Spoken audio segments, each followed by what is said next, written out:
Welcome guys to my guide on Beastmaster Spec for Range. I will show you what sigils I use on my armour and weapons, what traits to use and what skills to use as well as weapons. As you can see here, I use 6 sigils of the Doliac for more survivability because it obviously gives me more toughness and more vitality, and I've got health generation since I'm using all 6. Now you can use the superior rune of the Citadel for more power, your fury regeneration, and a 5% chance to gain fury for 30 seconds when you hit someone, and which will obviously give you more damage and such. Or if you wish, you can take a bit of each, 3 Doliac and 3 Citadel if you wish to, as well as survive, do a bit of damage. Now for my weapons, I use the sigil of superior battle for my bow because every so often I have to switch to my greatsword, which has sigil of intelligence, which gives me a 100% critical chance when I attack after swapping. So each one activates after a swap, mainly because now and again obviously you come up against thieves, warriors and such, so you use all your bow moves and then they get in close, so then you switch to your greatsword, knock them back with the number 4, which is a block, and kicks them away. Then you switch straight back to your bow and you keep doing that until obviously they die. For underwater matches, obviously I use my harpoon, and in that I've got the sigil of superior agony.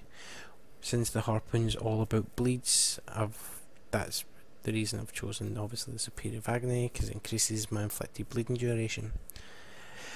And for my amulet, I have been chosen the PvP Soldier's Amulet for obviously power, toughness and vitality, so I've got a bit more damage, a bit more toughness and a bit more vitality, which is great. You can never have too much vitality or toughness. Now for my traits, I have chosen 30 marksman, 10 wilderness and 10 beastmastery.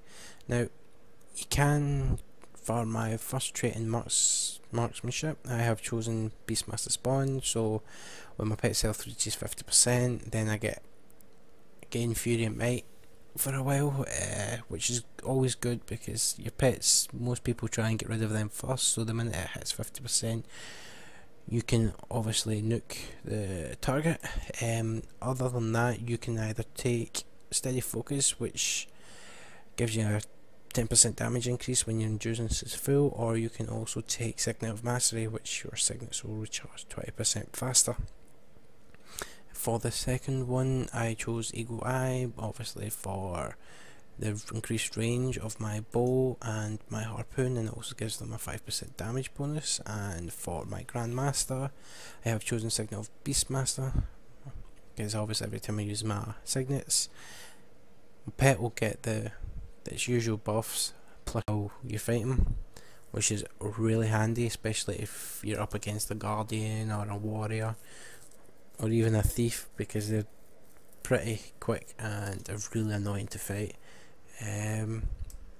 Now for your elite skill, you take Rampage as 1 because you gain stability for 20 seconds. You'll also ignore control effects, stun, knockback, lunge, knockdown, sink, float at fear and daisies for 26 as well.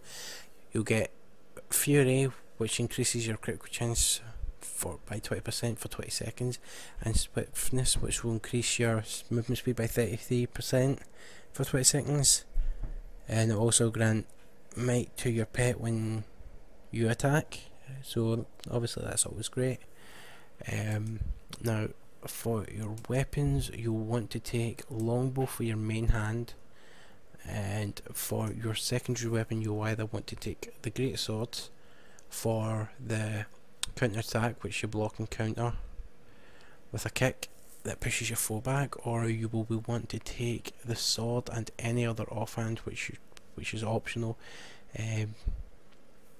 Whatever offhand you prefer the most, go for it, but if I were to suggest an offhand, I'd go with Warhound for Call of the Wild, which will grant Fury, Might and Swiftness to yourself and nearby allies. But the reason I suggest taking sword is for hornet sting, stab your foe and then you raid backwards, so that'll get some distance between you and your foe. Well, thank you for watching my video, and I will be uploading, if I haven't already done it when you watch this, me doing a PvP match or a few with this spec, these weapons and these sigils, to show you how effective it can be in PvP, and I hope you have fun playing. Thank you. You will also go get those buffs, so that's an extra damage boost, especially, you know, which is needed. For wilderness survival, I have taken vigorous renewal. You can also take shared anguish, which shares stun days, knockback, knockdown, sink, float, and launch with your pet every 90 seconds if any of that happens to you. Now the reason I've chosen wilderness survival is for the extra 100 toughness and the vigorous renewal. If you don't feel so confident with the wilderness survival, you can always take skirmishing and then take pet's prowess, so your pets do 30% more damage than critical hits. It's totally up to yourself, but I'd advise you take wilderness survival. And for beast mastery, now all three of these traits are, I'd probably say, mandatory. First one is obviously Master's Bond, so that means every time your pet kills someone, its attributes increase, and that can stack up for 25 times, so which is pretty damn good, because in considering how much damage your pet will be doing. Secondly is if you get downed, your pet will heal you for more, which means you can get up quicker. That has saved my ass so many times.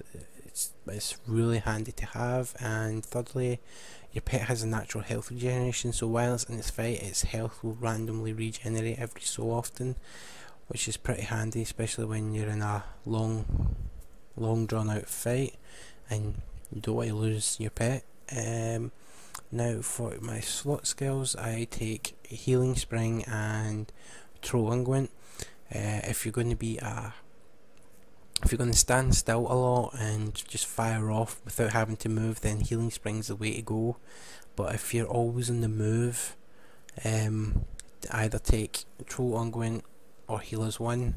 If you don't mind waiting 10 seconds to get your full benefit of your heal, then take throw unguent, because you'll get 8,920 health back, because while healers 1 you will get an instant burst heal, but it will only be for 6,820.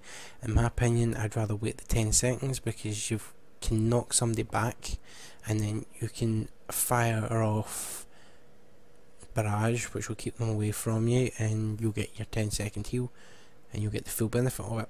Or if you're just wanting to kill them as quickly as possible but you don't want to die yourself, then healers 1 is obviously what you need to take. Now for your signets, obviously there is only 3 signets to choose. Signet of Stone, Signet of the Hunt, and Signet of the Wild. Now with that trait that we have mentioned, Signet of Beastmaster, means if when you activate that, you'll take no damage from attacks for 6 seconds. Your next attack will deal more damage, plus you'll grow larger, dealing more damage and gaining more stability.